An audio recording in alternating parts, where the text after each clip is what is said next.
Okay, I'll just show you how to pair a mobile to the Bluetooth audio device in this 2019 Mercedes Benz E Class. So first of all, we make sure that Bluetooth is on, like so, and then we're watching out at the bottom. As you can see, I've got rather a lot of things, accessories and cars connected to mine, but we're watching out at the bottom. Then we go over here and we go to the menu button, the home button. So click on home.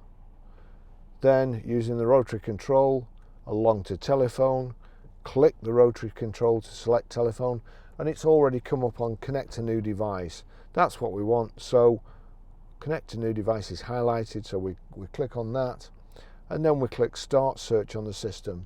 It's always better to do it on the system, as the system to your phone rather than phone's a system, because it generates a random pin and you just have to click to accept. So that's it. Barry's iPhone 11, click on that to accept. Watching out at the bottom, it's generated a random pin. Is it the same one? Pair. Allow contacts and favorites to sync. Allow. And there we go. Mercedes Benz Bluetooth 56937 connected. That's it. That's how you do it.